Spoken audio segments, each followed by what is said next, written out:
Olá, estamos hoje com a vereadora Soninha Francini. Soninha Francini é vereadora em São Paulo pelo Cidadania. Tudo bem, vereadora?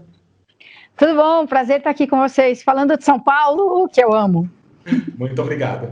Vereadora, o prefeito Bruno Covas anunciou na quarta, o início do atendimento aos moradores de rua e idosos no centro de São Paulo em vagas de hotéis, depois de 60 dias do anúncio do início do programa. Como que a senhora analisa essa demora ao atendimento num período que já começou o inverno, já teve temperatura abaixo de 10 graus? Eu tento sempre descobrir o porquê, né? As coisas na administração pública fazem a gente enlouquecer às vezes. Eu estou no legislativo, mas já estive no executivo e eu sei como a gente às vezes tem de empurrar e puxar e fazer muita força para que as coisas avancem. Então, eu consigo compreender algumas dificuldades da prefeitura. Uma delas é superar as resistências do próprio setor hoteleiro, né? Chegou a ser publicada uma manifestação de uma associação de hotéis dizendo que eles estariam prontos para apoiar a prefeitura, né, na oferta de vagas para o distanciamento social, mas não a população em situação de rua. E aí isso gerou uma reação muito forte, diversos movimentos coletivos, a Comissão de Direitos Humanos da Câmara Municipal, e a nota foi, houve um pedido de desculpas mesmo.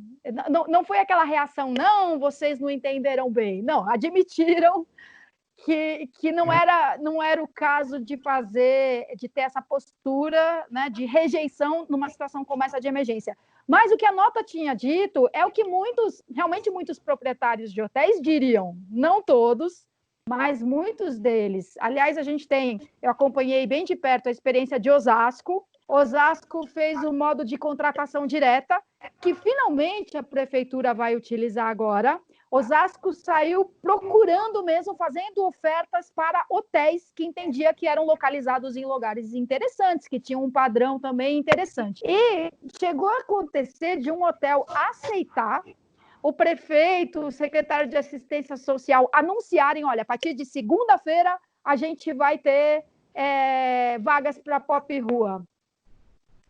E o hotel voltou atrás, com uma justificativa absurda, completamente implausível, dizendo, não, é que a gente vai fazer uma reforma muito grande no hotel, começando depois de amanhã. Imagina, como se isso pudesse ser verdade. Esquecemos que a gente vai reformar o hotel inteiro essa semana. Então, tem uma resistência do setor privado. E o modelo que a prefeitura tinha escolhido antes também não funcionou muito bem, que foi o modelo do chamado tal, para receber propostas de candidatos. Então, foi feita uma pesquisa, uma sondagem de campo antes, para ver realmente o que seria exigido nesse edital, quais seriam as condições minimamente necessárias. E aí, na hora que foi publicado o edital, ninguém se interessou. Aí o edital foi refeito, foi aperfeiçoado.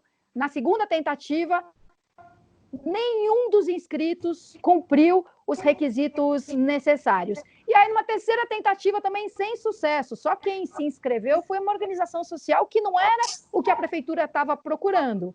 Então, tem essa resistência do setor privado, mas tem um pouco o erro do modelo, eu acredito. E até assim, na descrição do que seria um hotel a ser contratado, com um número mínimo de vagas, com a oferta de 3 refeições por dia. Então, com isso também, você exclui vários estabelecimentos que poderiam ter se interessado, que poderiam ter se inscrito no edital. Então, agora foi anunciada essa modalidade de contratação direta. A prefeitura identificou um hotel e fez uma proposta. E o outro problema também era o valor oferecido, né? Osasco, que finalmente conseguiu um hotel que se interessou, parece que Osasco paga R$120 por pessoa, e a cidade de São Paulo ofereceu 80. Claro que... Por que 80? Porque em São Paulo você tem 4.000 pessoas para serem atendidas, né, por baixo, contando, né, as vagas que já existiam antes, contando as vagas adicionais que foram criadas durante a pandemia. Ainda assim, a gente tenta atender o maior número possível de pessoas, e por isso a prefeitura fez essa oferta. Eu ainda não vi, não sei ainda qual vai ser o valor pago nesses hotéis que finalmente parece, né, estão sendo contratados para esse serviço. E de maneira geral, a senhora acha que a prefeitura está agindo suficientemente aceitável, de forma aceitável com a população de rua? Não, suficiente não é. Embora tenha algumas iniciativas dignas de louvor, a gente continua falando com o meu cachorro latindo ou é melhor eu encontrar outro lugar? Não tem problema, pode falar. Algumas iniciativas da prefeitura são tão legais que a população em situação de rua fala, puxa, até que enfim, agora vocês podem, por favor, manter isso depois da pandemia, que é o caso de banheiros e chuveiros, por exemplo. Essa é uma demanda desesperada da população em situação de rua.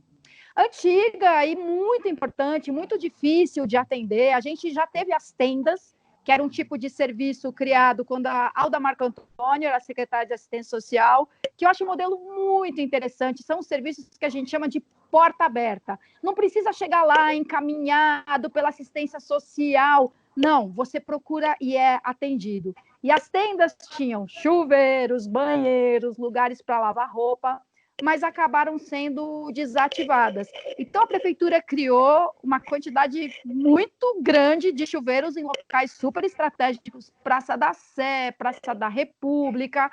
Isso é muito bem-vindo, né? Para a higiene pessoal. E realmente agora a pressão do movimento da Pop Rua é que continue havendo chuveiros e banheiros disponíveis. A instalação das pias, no primeiro momento, também foi super interessante, porque é uma medida criativa, é uma medida heterodoxa, e isso o poder público tem a maior dificuldade de fazer. Instalar pias para lavar a mão em praça pública. Isso é muito bem-vindo. Então, houve, sim, alguns gestos bem interessantes. Um outro foi a conversão de centros de CELS, de escolas, em lugares para receber, né, para acolher população de rua. Os clubes desportivos também, alguns deles foram convertidos. Mas, além disso, uma outra iniciativa muito interessante foi oferecer um ônibus que pode levar as pessoas, por exemplo, do pátio do colégio para uma escola em Aricanduva e que traz de volta. Porque isso também é um problema muito sério do atendimento normal à população em situação de rua.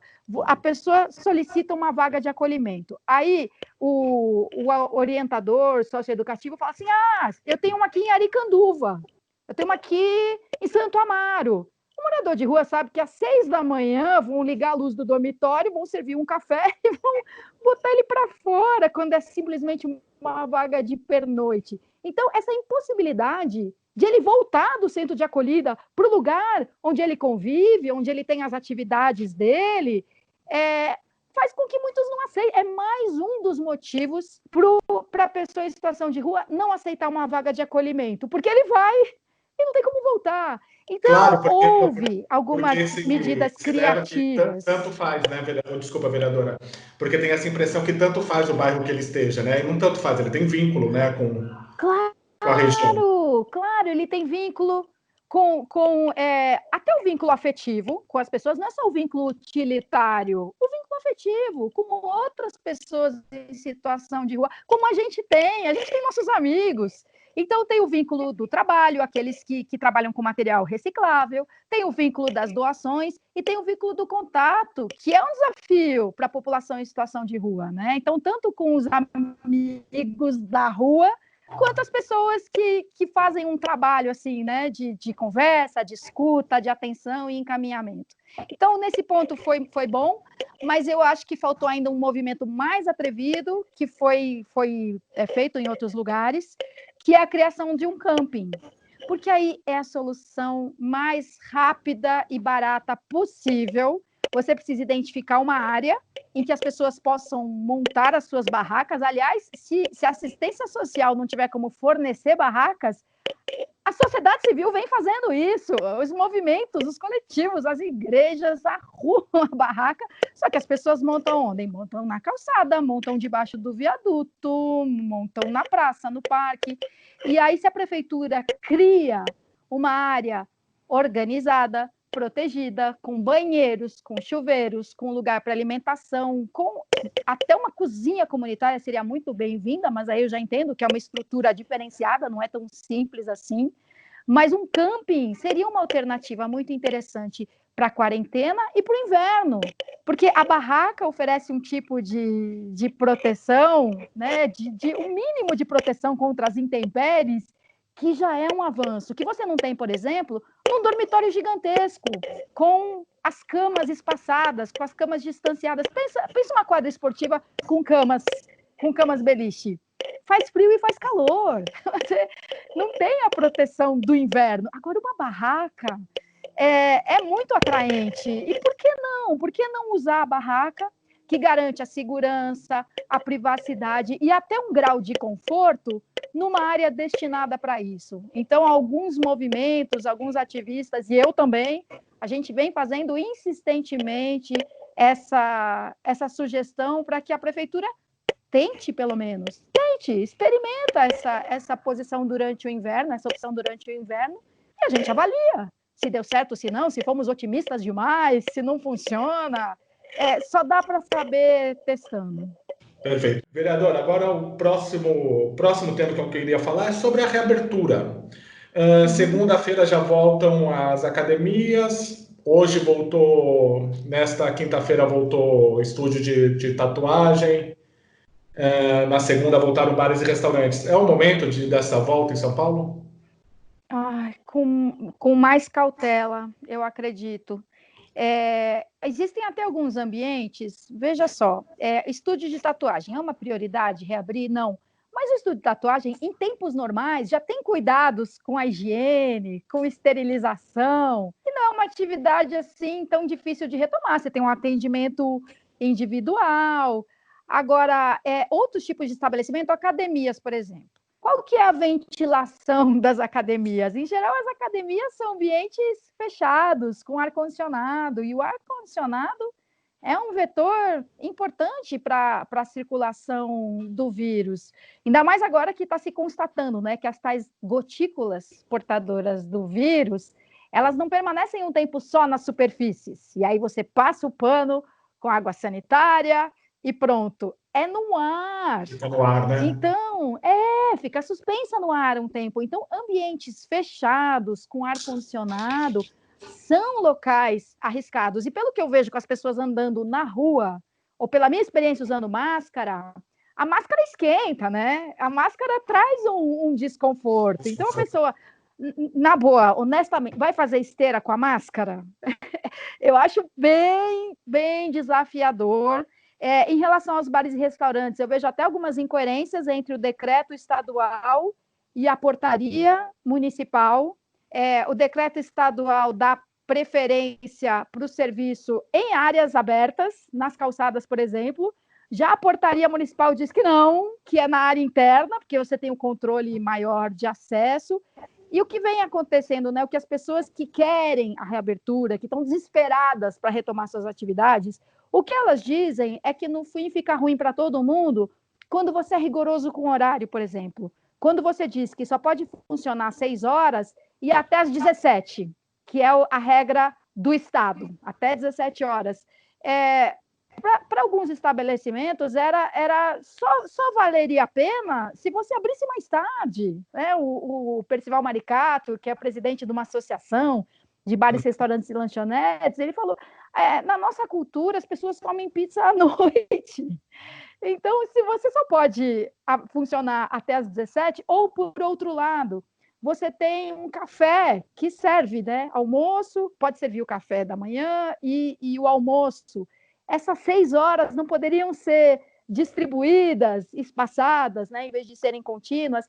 Então, a gente tem aí um conflito que ao mesmo tempo, o risco do contágio, que ainda existe, e uma necessidade de atividade econômica que não necessariamente está contemplada. A gente está correndo risco do contágio, mas sem oferecer uma possibilidade de funcionamento que vale a pena abrir a porta, adquirir os insumos, os mantimentos, trazer os funcionários de volta. Agora, o que eu tenho a dizer de positivo é que o prefeito Bruno Covas, ele tem refeito, alterado as decisões dele com razoável agilidade. Ele não teima muito, não, é isso que eu quero dizer. Tentou fazer o rodízio ampliado, deu uma semana e constatou que não só não adiantou, como piorou, ele volta atrás. Eu acho que não devia nem chamar volta atrás, você dá um passo à frente. Ele desiste, ele abre mão daquela medida, honestamente reconhece,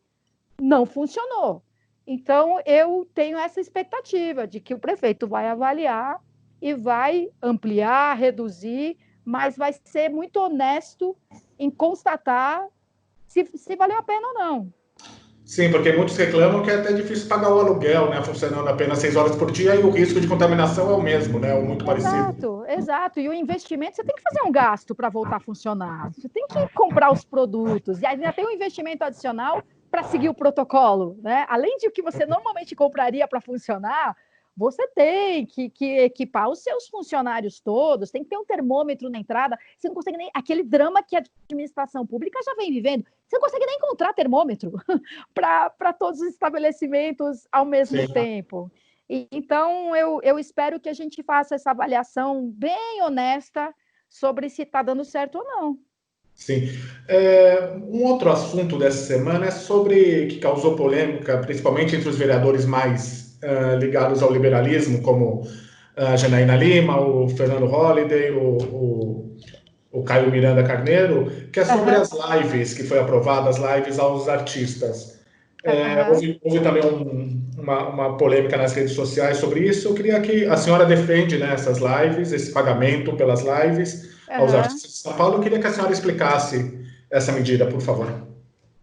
Olha, é bastante evidente que a atividade presencial da cultura foi uma das primeiras a serem suspensas e vai ser uma das últimas a serem retomadas, pelas características da atividade, né? Você reúne muitas pessoas num ambiente só, para ir ao cinema, para ir ao teatro, para participar de uma festa e de outro tipo de eventos. Então, desde o começo, a imensa classe dos trabalhadores da cultura, que não é só composta por artistas, produtores, editores de vídeo, fotógrafos, iluminadores, técnicos de som, holds, tem muita gente envolvida, e até quando se fala artistas, e artistas ganharam uma reputação péssima, né, nesse governo Bolsonaro, como se fossem todos os aproveitadores. Quando as pessoas falam artista, além de não pensar nessa cadeia toda da economia da cultura, imagina o artista Anitta, que foi um exemplo dado em plenário várias vezes. Imagina, você vai pagar 600 mil reais para a Anitta? Não, de jeito nenhum. O que a Secretaria da Cultura vem tentando fazer, e publicou um edital nesse sentido, é prever o pagamento de 700 reais por atividade. E que atividade é essa? Pode ser uma transmissão ao vivo, de um espetáculo, de uma atividade de teatro, de circo, de audiovisual. Pode ser uma oficina, porque a gente também tem muitas pessoas que têm essa capacidade e que estariam fazendo oficinas nas casas de cultura, no centro cultural. Algumas oficinas podem ser realizadas à distância e muitas já vêm sendo feitas com recursos do governo do estado, que já se adiantou a isso, mas é um outro formato. O nosso é muito mais inclusivo do que o formato do governo do estado. Então, você pode fazer oficinas culturais, e para aquele trabalhador, aquele hold, ele é contratado por empreitada, vamos dizer. Ele carrega os instrumentos da banda quando vai ter o show. O hold, ele não vai dar uma oficina. Ele não vai precisar trabalhar na apresentação do músico que está tocando em casa, e ele não vai dar uma oficina, mas ele pode compartilhar uma vivência. E até isso foi previsto no edital da Secretaria da Cultura. Compartilhar a sua vivência de campo, como é trabalhar como hold, e não necessariamente ao vivo, mas também, se for o caso, gravado. E é isso, imagina, isso passa a compor um acervo permanente da Secretaria da Cultura, coisa que as apresentações presenciais dificilmente têm. Então, é uma iniciativa desejada, louvável, interessante, e assim, quem vai fomentar a atividade da economia da cultura, se não a cultura?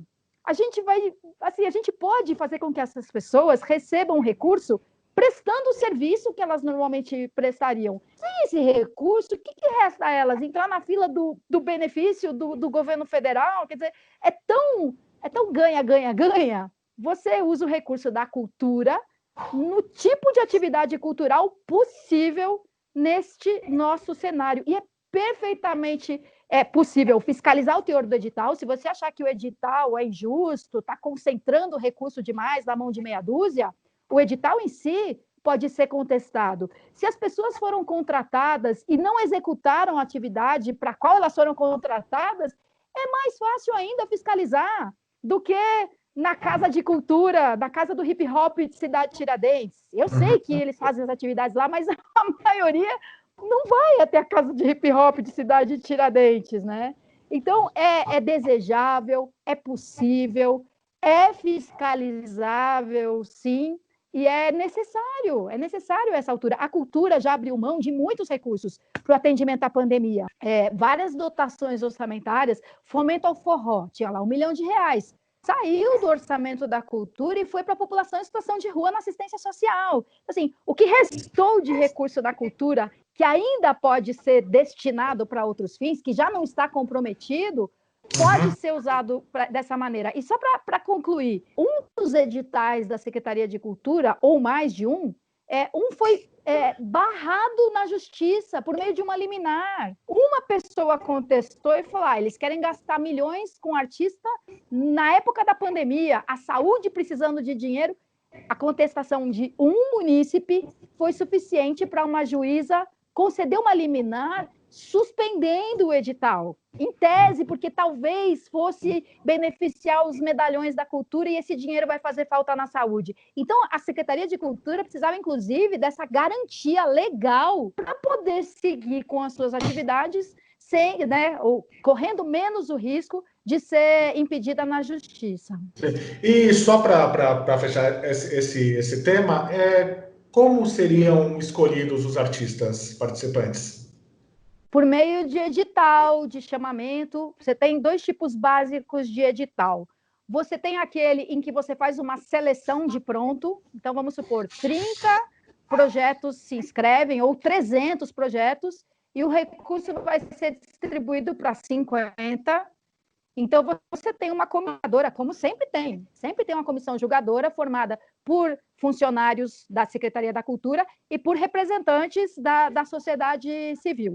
Ou você tem a hipótese do credenciamento, que também foi muito criticada pela vereadora Janaína Lima, mas é curioso que ela mesma usou um exemplo de como poderiam ser boas as atividades, falando que as atividades podiam ser realizadas nos céus, nos moldes do chamamento que a Secretaria de Educação faz. A Secretaria de Educação faz o chamamento no modo credenciamento, que assim, todo mundo que for aprovado no credenciamento faz parte de uma lista que pode ser contratada pela Secretaria, no caso, a da Educação, para se apresentar presencialmente nos céus, num período de até 2 anos, a partir do credenciamento, ou que pode fazer as atividades no modo virtual, enquanto o presencial está suspenso. Então, o credenciamento também é um processo seletivo, né? O projeto precisa ter um interesse, precisa... o proponente precisa demonstrar que ele sabe do que ele está falando, que ele não está inventando, que ele já fez outras atividades desse tipo, e aí ele fica lá, vamos dizer, à disposição para ser contratado pela prefeitura, e ele vai ser remunerado quando, de fato, ele executar as atividades dele. Então, de toda forma, é um processo aberto, amplo, público, de seleção dos projetos. E o prefeito constituiu agora um grupo de trabalho que vai ser composto por 5 representantes da sociedade civil e representantes do governo para decidir a destinação dos recursos da Lei Aldir Blanc, que é a lei federal que foi aprovada. Então, aliás, os movimentos de cultura, eles são muito organizados. Coisa que uns anos atrás eu via no movimento ambientalista, que era uma marcação cerrada assim, nos parlamentares, hoje em dia é muito mais forte com os movimentos de cultura. Então, o movimento hip hop, o movimento cultura viva, o movimento das culturas negras, das culturas indígenas, eles não vão deixar, eles não vão se distrair e permitir que esse recurso tão batalhado, tão desejado e necessário, que seja usado por um show de um grande nome do nosso cenário artístico. Uhum. Perfeito. Para fechar, vereadora, Eleições de 2020. A senhora já sabe quem vai apoiar? E se a senhora ainda tem o desejo de ser prefeita de São Paulo? Tenho muito desejo de ser prefeita de São Paulo.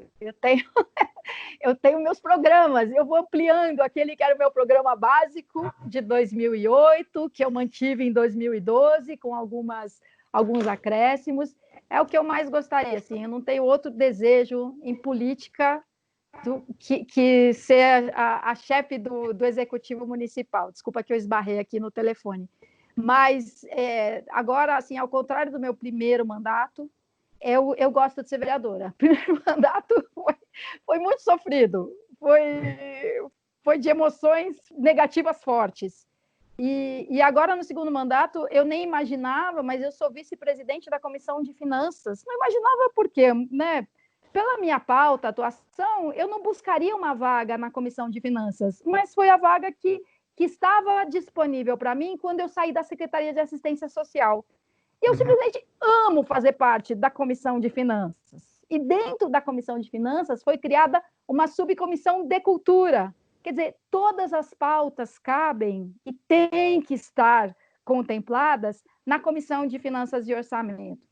Então, eu quero ser vereadora por mais um tempo e, quem sabe, eu consigo depois entrar no páreo. Então, Cidadania não tem candidato próprio, né, do Cidadania à Prefeitura desse ano, e faz parte aí da aliança em torno do prefeito, do Bruno Covas.